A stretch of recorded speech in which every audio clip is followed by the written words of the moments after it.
下班了啊！前几天不是七夕嘛，这相亲的就比较多，这事儿它又比较多，我那血压呀就跟那猴一样上蹿下跳的，奇葩事儿多的我估计讲到过年都唠不完。就拿昨天来讲啊，我让那相亲的男女真的好气啊！有一男士呢是96年硕士个子不高，但人长得挺帅，在外企工作，父母都是国企退休啊。相亲对象呢是97年的本科事业单位啊，父母呢也都是老师。条件上看，他俩绝对是属于门当户对的吧？年龄也差不多啊。这不，昨天晚上两人呢就去约会去了啊，约着晚上7点多去吃火锅呀。刚见面的时候都挺好，人家男孩子呢挺喜欢女方的，这姑娘呢也觉得男士还行。现在这年头啊，这还行就已经很不错了。两人呢就这么边吃边聊啊，聊了快1个小时的时候，这男孩子呢就聊起了自己一个人呢，这平常在家里啊，周末下班啊，做饭呢，打扫卫生之类的。这姑娘一听啊，就对男士讲。我是不会做家务的，从小呢这家里啊就被人宠，从来没做过饭也不会，基本上都是在单位吃饭，回来都是点外卖，连先放油还是先放菜呢，我都不清楚的。男士这一听啊，说没事儿啊，谁都是从不会到会的呀。这姑娘赶紧就开始试探啊，那你如果以后找了一个不会做饭的女朋友，饭你来做吗？男人说可以啊，互相帮忙嘛，那我做饭你刷碗就可以了嘛。这姑娘一听啊，脸一拉的啊。要是什么都不愿意干呢？人男孩子讲啊，那不愿意干嘛，那没关系，那我就多干点吧，不重要。两人就这么又聊着啊，聊到了这个工作和工资。这姑娘就开始说呀，自己花钱比较多，买东西的也是特别多啊，想要什么就买什么，月光族嘛。问这个男方介不介意，说自己希望这婚后的生活质量不要太差了，男方呢又有上进心和一定的经济能力。人男这听完呀，咋地？这头回见面你还能干起来啊？就跟他说女孩子嘛都爱美，那月光它也不是啥缺点，但这婚后经济这块多少它得以家庭为主，不能以个人享受为主啊。接着呢，这姑娘就在那作死边缘了徘徊又开始说了，自己从小这脾气不好，被父母呢也是宠到大的，脾气大这辈子他就改不了了，想找个男人呢能包容他的。男士听完这句话的时候，人就已经坐不住了，这哪啥都是缺点呀。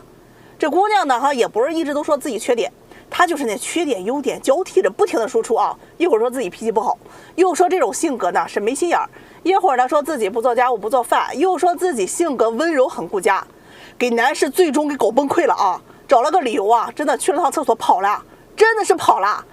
因为跑了之后给我打电话昨晚得8点多了，让我给这个姑娘赶紧打电话说呀别等她了，身体不舒服先回去了，饭钱已经结了。我自己都懵了呢赶紧连着姑娘，你得让她回去顺便再问问什么情况呀。这姑娘一听男士跑了，那气的就跟我吐槽那男士情商低，那下头等等。我就问完他过程兄弟们你们不知道，我听完之后我就觉得贼无语这男士跑了确实不礼貌但是你跟人家相亲是一遍遍的去试探，看看这个能不能以后听你的服从你的这姑娘接着说呀，那我得丑话说前面这要以后谈了，他要不接受我这些缺点，那不是伤感情吗？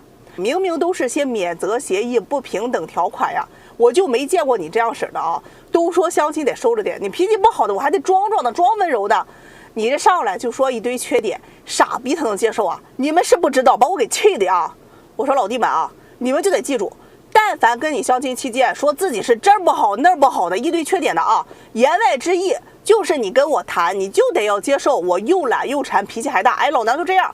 你要是以后因为我这些缺点跟我吵架了那就是你的问题。当初你怎么就答应了？现在要求我脾气好勤快一点，没门窗户都不给你留。据我观察往往相亲阶段主动说自己缺点的这类人都是带着那种优越感和居高临下的姿态的。先占领道德高地，我就这样，你爱接受不接受，反正呢我也不稀罕你。能说这种话的人他对你条件其实不满意的，或者就压根没看上你的长相。你想想，一个他很喜欢很满意的人，他敢主动说自己的缺点吗？那不是作死吗？他不得装的跟个啥一样？他只有对那个他认为是下位者的人才会这么说。也就是说呢，这本身就是他进行筛选的一种策略，看看你能不能听他话呀，接受他的缺点，对吧？这个时候你怎么办？我教你一招你也对他进行筛选，就看他的条件你是否满意。他长得是否漂亮？有句话讲作的程度你不要超过漂亮的程度。那他要是各方面条件啥都不行，就一般的，那你选个锤子呀。世上女人千千万，这个不行咱就换呐。这规则男女通用。宝儿，散会。有一位98年的姑娘来找对象啊，自己带了6个小伙子的资料，让我来给选一选哪个更适合结婚啊，她好重点发展哪个。哎呀，你搁那选妃呢？我一看啊，这6个呢就是葫芦娃呀，各有各的长处，有的很帅没钱，有的是有钱不帅，有的是有地位但家里条件差，还有一位挺有意思啊，就是太有钱了，7套房，他又不放心，他就问我该选哪个啊。今天呢，我们不讨论骑驴找马养鱼这事儿，我想说的是啊，很多人压根儿不会相亲啊，根本就不知道自己该找什么样的。阿姨，我今天啊，许愿池里放假，跟你们唠唠啊，相亲到底该怎么相。首先，你相亲之前，你要清楚你相亲是干嘛的，不是玩呢，是要结婚，对吧？既然结婚，那你相的一定不是条件，一定是这个人。相亲呢，是你要去展示自己，了解对方，确定他是不是你要结婚的那个人啊。如果是，那我们就谈恋爱看看；如果不是啊，那就及时止损。哎呀，好多人谈恋爱啊，天天想着，哎呀，吃啥喝啥，旅游看电影，整天啊，宝宝乖呀，那是情呀，哎呀，就这个，拜托啊，那是玩伴，不是说能跟你过一辈子的人。你看看那些爹系男友、娘系女友的，哎呀，祖宗闺蜜系的，你扪心自问一下啊，大家都是普通人，谁能够掏心掏肺这样对你一辈子啊？别相信真爱，那大多数都是鸡汤的，现实生活那可比电视剧精彩多了。有些人打着真爱的名义啊，就算自己性格很差，脾气再不好，对方只要不包容，那就是不爱。进入婚姻，你会发现，爱情只是导火索，绝对不是婚姻的全部。它的主导地位会越来越被削弱，将会被亲情和合作关系取代的。决定这段关系啊是否能够完全走进婚姻的，一啊是你们的经济基础，二是你们俩的人生价值观，这才是决定婚姻的长度的。经济基础呢，就是你所谓的能接受他的物质条件，是否有稳定的工作和持续的收入，这对家庭稳定很重要。有些不思进取的人啊，只爱抓这一个点，要车要房，眼高于顶，贪图别人的东西，自己要啥啥没有啊。咱就不说那些人了，说点正常人啊。找到这个人之后啊，彼此互相很有好感，那就谈恋爱看看，不要整天的慢热矜持爱答不理，这些啊就是不喜欢，那就赶紧换人。谈恋爱具体要谈什么？首先呢，你要了解对方的家庭，双方的教育背景，各个方面能不能融合到一块儿，这个是很重要的。再有啊，基本的人生观、价值观这一块也特别的重要。你最在乎什么？哎，你的底线是哪里？哪些是不能碰的？他的底线又是什么？你们彼此之间性格呀，是否愿意去包容、理解、认同的将来的生活状态是怎么样的？如果一个人在精神世界里啊追求高大上，而另外一个人则是极端的物质化的存在，我可以断定你们俩根本过不到一块去。谈恋爱啊，是让你看你能不能接受他这个人的脾气、性格、习惯，你们的相处模式，你是否喜欢？那不是很喜欢，你能不能去忍受？他身上最喜欢的东西和你最讨厌的东西，哪个才是最重要的？你要去衡量这些东西的。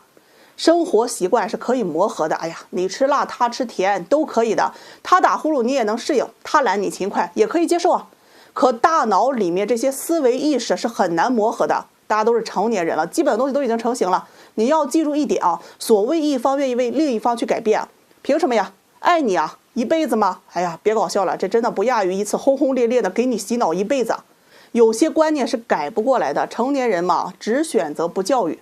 最终能够和你长时间生活在一起的人，他的车房条件，他的外貌长相不是最重要的，而是和你在生活方式、情感模式、脾气性格、层次以及阅历大体相当的那个人。